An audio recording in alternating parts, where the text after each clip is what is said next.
West had a look around, knew what was coming at him, unfazed. So the Lions win comfortably. By how much? After that goal, 41 points. West kicks the last, but the Lions have the last laugh. Some of them you hold your space. Yeah. So you hold your space. Yeah. And then you can go back. That's fine. That one there, he's going to the mark. You pushed him, front on contact, and then but you didn't get back and touch the ball. Get back and touch it, no problem. All right. Thanks, mate.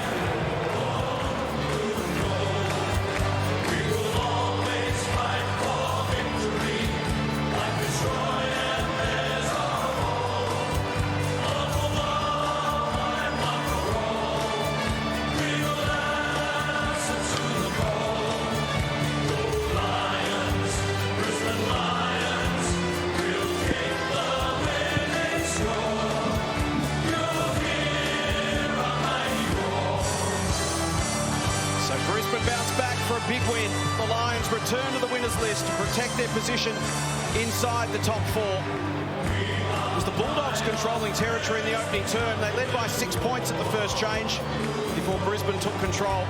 They kicked 15 goals to 7 after quarter time, 8 points at the half, 32 points at three-quarter time, and in the end they run out 41-point winners to improve their record to 11-4 as we head down to Abs. Oh, Charlie's just telling me how his back's a little bit sore, but Charlie, congratulations on the win. A massive effort by your boys, but a bit of a conversation with the umpires there. What was behind that? No, it was more like when I'm trying to push my play under. I thought when I gave away a free kick, but just asked some questions. But yeah, it was a good response by the boys after a tough week last week against Demons, and that performance in front of our crowd is pretty special. Also with our two leaders down as well, so had some boys to go play back line and adjust. But yeah, credit to them. And Gee, you're in some good form as well, aren't you? 4 goals again tonight, but how much fun do you have running out there in this Brisbane line forward line? I think the last 2 weeks has been pretty tough. I had Hibbert and Jimmy Webster a couple of weeks before that, so I've got young Scott there, so I was talking to him about times where he was trying to play a system and trying to play back shoulder, but yeah, it's good to get some goals and pass a few off as well, but go to the boys to, I guess, give me an opportunity, I guess, one-on-one with a small defender. Speaking of one-on-ones, I want to ask you, do you know, as soon as you get the footy, you turn your goal side of your defender, do you just know that nobody's going to catch you? Yeah, I say a lot, so I'll say I'm a pass, because Josh had a card, I think I told the boys to pass him in front of him, but no, when I have space like that, and just boys, I just tell them to put out the space and I'll get there, just give me opportunity, and the boys gave me opportunity tonight, so yeah, like I said, it was a great response by the boys. And what about your song choice post-goal? What's with that? Country Road. Yeah, so I'm a big country fan, so from my grandmother, so yeah, big country fan, so yeah. And you're a seasoned campaigner when it comes to kicking goals, but it must be nice to see some young fellas like Jimmy Tunstall kick his first AFL goal as well. Credit to him. It was a tough game last week to play your first game at the G against the quality side, so when we got a first goal in front of the crowd here, it was pretty special, and I guess that's the way you play footy, I guess, so seeing young blokes coming through and kick some snags. Thanks, Charlie. Really appreciate your time, and congratulations on the win. So the Brisbane Lions back to second on the ladder and only percentage behind Melbourne. It was quite the big win in the end and a really strong response to what was a disappointing performance last week. Comprehensive after quarter time in terms of their execution once they got the ball forward. They still got outplayed in a lot of areas by the Western Bulldogs, who had their opportunities, Joey, but just lacked a bit of execution. Yeah, funny old game when you look at the numbers. As we said, the Dogs smashed Brisbane in clearance and contested possession and inside 50, but the Dogs, they couldn't score when they went in. They were inefficient. And then Brisbane, well, they were able to use the ball beautifully and were able to hit the scoreboard at the other end.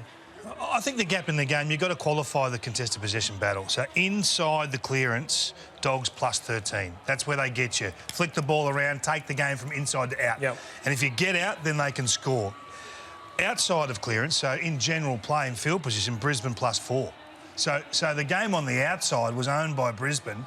Game on the inside and not allowing the outside game was owned clearly by the Dogs. They couldn't get out. That's a big number there. 48 points scored from Back half of Brisbane. Going forward. Second So best they were for the able to year. pick their way through by foot, weren't they? Yeah, kicking was good. They took 120 marks. Yeah. So the Dogs just weren't able to hold them up. They used the ball really well. They used it smart. Brisbane, those short kicks, just to change angles and be able to sort of get the Dogs' defence all out of position, and then were able to make them pay. And they got some good looks one-on-one, which is where Charlie Cameron was able to come to the fore. And Charlie Cameron is our KFC man of the match. 4 goals, and Jason, he gave one away that he easily could have kicked, but... Could have been 5, couldn't it? And, I mean, he's had 12 possessions, so it's not a massive game in terms of possessions, but he made it count. And this is the difference between having an average game and having a really good game. It's making those opportunities count. Kicked 4 goals, gave one away, he had 3 tackles. I love the fact that he competed hard. There was a genuine desire and thirst, if he couldn't get it, to put pressure on, to hold it in, tackling efforts like that. Outstanding. I mean... Well, that's actually 2 goal assists, isn't it? One was a handball in the square. That was the left foot square up, which resulted in the goal. So I think they'd be thrilled with his game, and he'd be pretty happy too. Yeah, he just used his body really well. He had the strength. I mean, Anthony Scott, as we said, doesn't usually play in the last line of defence, and I thought he had some good moments, Scott, but Charlie Cameron, too much experience, too much footy smarts as a small forward, knew when to work him off the footy, knew when to slip out the back, and as we saw here, he set up a few shots at goal as well as kicking them. So he had the real impact in those second and third quarters, the middle part of the game when Brisbane got on top. They don't have an interceptor, the Dogs. They don't have anyone to win the ball back, down back. And it's just all their problems are coming home to roost. That was the idea of getting Tim O'Brien. He's not playing that function. Alex Keith, when he was originally recruited to the Dogs, was to play that role. Keith won it back 5 times tonight. The Dogs won it back 53 times in total in what is a kicking game against them. So that number should be closer to the AFL average, which is 70. So they get beaten, the Dogs, by what they know. Yep. They know their flaws, and they're so good where they're great around the footy. But outside of that, there's problems everywhere. There really is. It's going to be a year to regret in terms of their model, their brand. And again, we know they're not great when the ball goes in their defensive 50. As you said, they get scored against. They conceded 28 shots from 50 entries, which is a really high number once again. Big run home for the Lions. Very winnable games the next 3, but gee, she's a tough last month, so you'd want to bank some wins prior to that. Although, you know what, if you're going to be one of the big players in September, there is nothing better than tuning up with beating other contenders in the run home. Do you really believe that? 100%. Does that 100%. That does wonders for your belief and confidence. Only if you win them.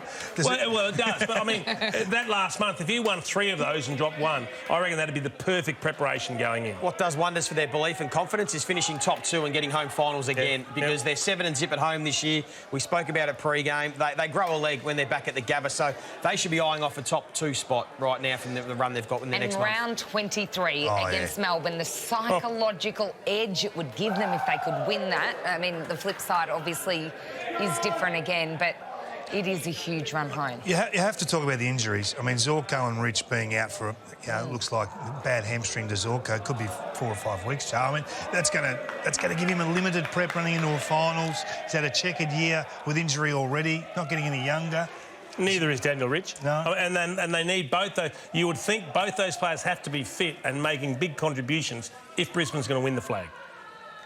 Absolutely. Well, we prepare to head inside the rooms. Of course, as we said earlier, the Lions celebrating 20 years since their flag.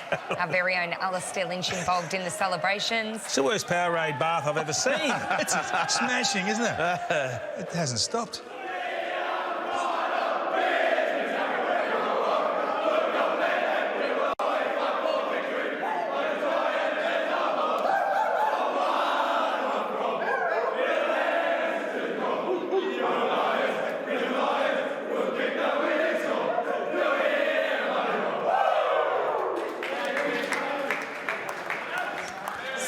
A big win for the Brisbane Lions, and Joey, considering the performance last week, Chris Fagan said it reminded him of his early years at the Brisbane Lions. It was just a disaster. They had to really put a line in the sand tonight and beat another top 8 contender. Yeah, it was, and they acknowledged that. It was a horrible performance. They knew it, they accepted it, and then all you can do at a footy club, really, I mean, we talk about it all week, but all they can do is look forward and go, OK, what do we need to do in our next game? And they addressed that, and they fixed up some of their issues. The boys showed how they were able to break tackles, were stronger in the contest. Their pressure around the footy was much better than it was the week before, so they were able to strip the Western Bulldogs at times, and that's all they've got to do. Just keep moving forward and get better by the week, and they want to be playing their best footy in another 6 or 8 weeks. Where can they improve, David King? The Lions? I still worry about Harris Andrews. I know he's had a pretty good game in the end. He's had 11 intercepts and he does enough, but he's just so laconic. It's hard to get a handle on which Harris is going to be contest to contest. But you have to like their ability to control the game for large periods. When they're in a bit of trouble, they drop into that uncontested marking game. I'm not sure whether they're able to do that against the best in a final series because we really haven't seen that come to the fore over the last few years. So that worries me a little bit, but they're in good order. Yeah, we sort of know it gets harder in finals, doesn't it, to take 120 marks and kick the ball around. It is a lot more contest and pressure. So I think still that the contested possession and clear, now the clearance numbers as well, minus 15. You don't want to be doing that in finals against the really good teams, but they were good enough and efficient enough with ball in hand. Well, one of the men who had the ball in hand most of the night was Brisbane Lions star Lachie Neale. He's been good enough to join us now. Lachie, how satisfying is that win tonight, given the performance last week? You were incredibly disappointed with it, and it was such a big focus to come out and respond on the field. Yeah, absolutely. To be honest, Sarah, it probably feels like a bit of a relief. We sort of knew within ourselves straight after the game that match against Melbourne was not us, and really disappointing for not only ourselves but our supporters and everyone involved in the footy club. So we wanted to respond tonight, and I thought we did. I thought contested ball and clearance, we probably lost that, but I thought our pressure, forcing them to have quick kicks and just getting a hand in a lot of the time to make them have skill errors was really important, and something that we certainly didn't do last week. Yeah, Lachie, despite the contested possession and clearance battle, congratulations first and foremost also on your own form, but it was a great win. It was almost a mirror image of what happened last week, because the Bulldogs dominated the first term but didn't hurt you on the scoreboard, and then from the second quarter onwards you were able to get a handle on how you used the ball, how you were able to score. What was the discussion at quarter time, given things weren't going your way? Yeah, our discussion was more around our structure around the ball. We felt like we were giving them a little bit too much access. I think Libba had 4 or 5 clearances in the first quarter, and we were just letting him get first possession, and the rest of their mids were able to feed off that. So for us, we just wanted to probably attack the ball a bit harder and get in first. I think we were a little bit reactive rather than proactive, and that was the message. So coming into the game, just let us into the planning a little bit, Lachie. Obviously, they want to take the game from inside to out via their handball. Does that alter what you're trying to do in terms of absolute buy-in to try and win clearance? Does it make you react to what they're doing, trying to move the ball by hand? A little bit. I think we spoke about it a lot during the week, trying not to be reactive and trying to get proactive. I thought Oscar competed super well in the ruck and gave us first use. But I think on the back of last week, it was always going to be a little bit reactive because we had been smashed. So we wanted to sort of get on the back of them and tackle and pressure rather than win it ourselves. So I thought that after quarter time, we fixed it. Even they probably still won clearance, but I thought we were trying a few more things to get the ball going our way. And I thought our clearances were really effective as well. Lachie, you're a couple of leaders down midway through that second quarter, with obviously Zorko going out early and then Daniel Rich. I thought the leaders, including yourself and Harris Andrews, did a great job to lead the side. But it was good to see a couple of youngsters really have a big impact. Kadeen Coleman, we spoke about in particular, his second half, Jackson Pryor, a few young players. It was great to see them add and just continue to build the depth of the team. Yeah, I think that Kadeen Coleman's going to be a star of the comp. I've penciled him in for multiple All-Australians in the next 5-10 years, so can't wait to see what he can do off half-back over the next decade. He's an exciting player. He defends first really well and then provides great run and carry, and his skills are beautiful on that left foot. So he's going to be a star. I thought Priz, he was the medi-sub and came on pretty early in the game, and his impact was great, as you said, and full credit to him for staying ready. Yeah, I wanted to talk about Kadeen Coleman because I loved his game tonight. I thought it was brilliant. It's probably the best I've seen him play, but it's almost like the move to half-back is what's released his ability to have an impact on the game. Yeah, I think so. I think before he got drafted, he was playing half-back, and then he was with our academy and our VFL team, and we tried him as a forward, and he was kicking a fair few goals in the NEFL, and we drafted him probably as a forward, but all his junior career he said he played half-back, so that's his natural position. And I think a couple of people went down last year, and he started to play a little bit more half-back, and he's really grown into it and become one of our better users and better players off half-back. Lachie, obviously the contract news came out during the week. You would have known about it for a long time, but how much of a relief is it to have that out there, to have your future secure at Brisbane, and now you can just really focus on the finals and your future as a line? Yeah, stoked, and me and my family and my wife Jules, we went through a lengthy process on that and came to a great result for both myself and hopefully the footy club. Hopefully I can give them great service over the next 4 years and really try and drive this club to win their first premiership in 20 years. So we've got a long way to go. We feel like we're just starting to hit our straps hopefully over the next month and start to build into September. But yeah, we've got a lot of hard work in front of us, but it was great to get that done and I suppose have that speculation that was untrue sort of put to bed as well. Might have gone too early, Lockie, with another Brownlow medal at the end of the year. Might have gone up a little bit more, but can you just put this to bed for us? So we've talked a lot last week after the performance. Are the Brisbane Lions tough enough in the midfield to go all the way? Big finals, big moments. What do you say to that? I think I have full belief. I think we are, but I've also got to look at the history and the previous results, and that probably shows to the rest of the competition and the world that we haven't been good enough. So I think it's fair criticism. I feel like we've played some good sides this year and done really well in the midfield. I look back to Sydney at the SCG. We played well away there and got the job done. I know the Bulldogs are a great side. So we're building, but I think we've just probably had some letdowns in those big games. And I'll look back at the Richmond final where we got smacked here at the Gabba and then the Geelong prelim in 2020. So those big moments are going to be big talking points. So we understand that. We understand the nature of the beast, but I'm internally really confident in our group and feel like we've got the cattle to get the job done. Now, Lockie, I know you're a very humble man, but I want to ask a question about you specifically. Kingy just mentioned the Brownlow. I'm just curious how you see this season comparing to your Brownlow year and how you feel you're tracking in comparison. Yeah, I think I've added a little bit more to my game. I feel like I'm spreading a lot better. That was my main focus after a dismal 2021, personally, to be honest. So for me, I wanted to get my tank up. I feel like I'm spreading and covering the ground a lot better. My contested work is still my one wood, but I've added that to my bow and feel like I'm playing better than 2020. I feel like my defensive running is better as well. I'm helping out our backs a bit more, and yeah, I feel like as an overall player, I'm more complete for sure. Pencil in another Brownlow, King. Yeah, it's over. The defensive running doesn't help with a Brownlow, though. Yeah. Lockie, you are an absolute star. We love watching you play. We love talking to you here on Fox Footy. Go and enjoy this win with the guys. Will do. Thanks for having me on, guys. Mate. Well done. He is just as good in the post-game interview as he is on the field. What an absolute ambassador. Speaks really well, doesn't he? Great honesty, Speaks wasn't really it? well, yeah. Broke down the game. Yeah, maybe we understand that criticism regarding the contest.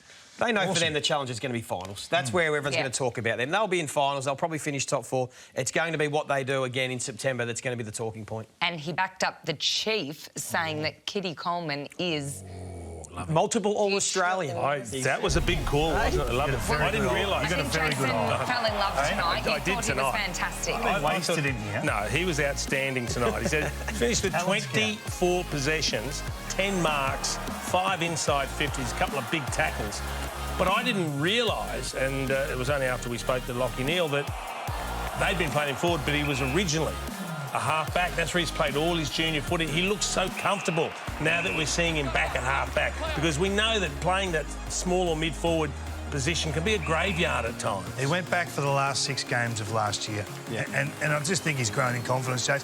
The real highlight for me was he missed probably 6 weeks of pre-season, and Chris Fagan brought him straight back in when he was right to play. So that was about round 2 or 3. Yeah. So he's had a marked influence on this back 6, and it saves him Zorko for up the field. Yeah, it does, exactly right. And what I liked about tonight's game is he actually embraced the role when Daniel Rich went out of the side. He embraced taking on more responsibility, and he was going back and intercepting and standing in front of the key forwards, and then we can see what he can do with ball in hand. So, yeah, he's growing by the week, absolutely. Some of his kicks tonight were outstanding. Absolutely surgical. All right, we're going to have a look now at the Western Bulldogs through a Zero Lab, Kingy, and the good, the bad and the ugly with the doggies and their handball game. We know it's their trademark. It didn't quite work as well as it could have today. Well, that's it. That's their game there. So that's what you've got to try and stop. That's the challenge they pose.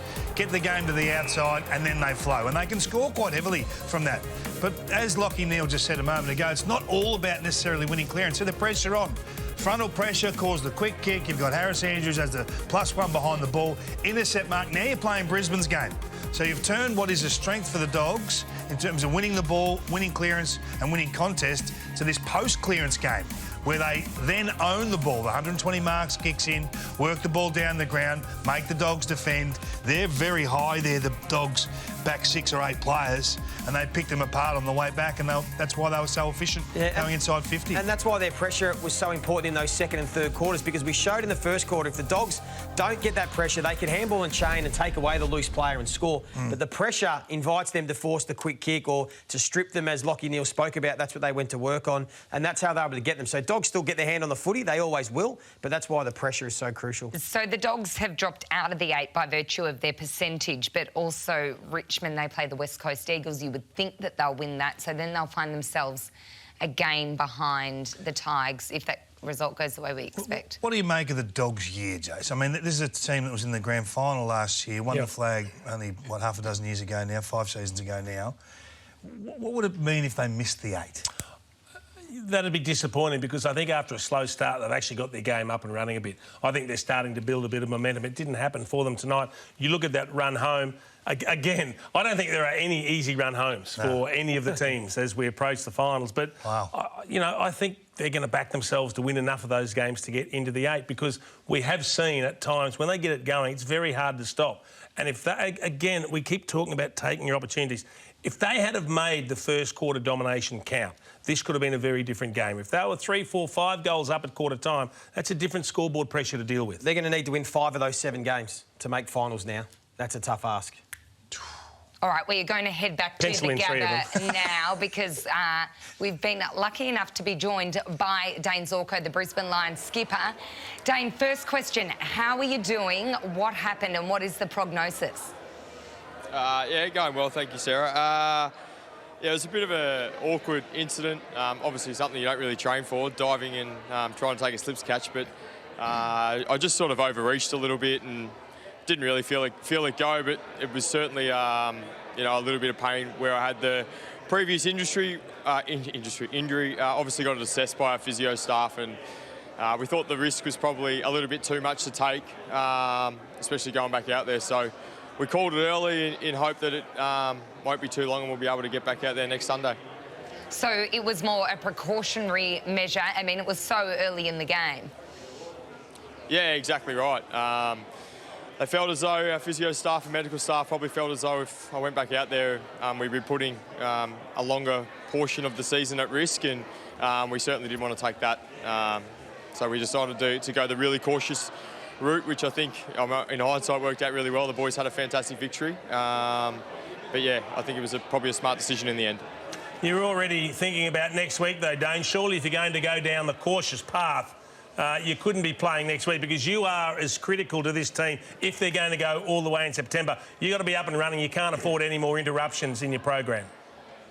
Yeah, obviously that's correct, Jason. But we'll get assessed tomorrow and get some scans and just see what's actually reoccurred again. But it was certainly nowhere near as bad as it was last time. And, you know, fingers crossed I can, you know, put it aside and get back out there.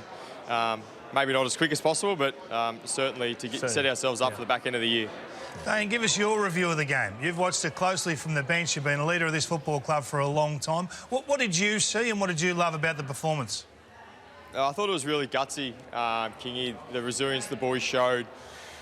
Obviously, coming off the loss last week against Melbourne, which was extremely disappointing for us. I thought the way the boys rebounded, especially after that the end of the first quarter, and then just play that really tough brand of football that we've been trying to build at this club for a number of years under Chris Fagan. And from that, our scoring seems to happen. And I thought the efforts of all our players tonight, everyone played their absolute heart out, and obviously had to deal with a little bit of, you know, resilience. You know, Richie went off halfway through the second quarter as well. There was a fair bit of shuffle amongst the team, but the boys stayed extremely tough and were able to keep grinding out the victory, which was great to see. And just before we let you go, mate, tell us about your hamstring, brother. Daniel Rich, was it a bad one? What's the initial thoughts there? Yeah, Yeah, no, he's had a little bit of hamstring tightness as well, so I think his is also precautionary. He didn't have much power when he went down and got assessed, but that's pretty standard for Richie. He doesn't show much, so, you know, I don't think it's too bad, but fingers crossed we can both be out there soon.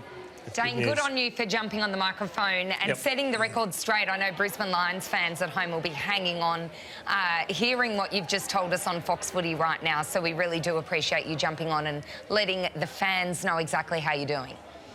Always a pleasure. Cheers, guys. Ta. What a star. Good man.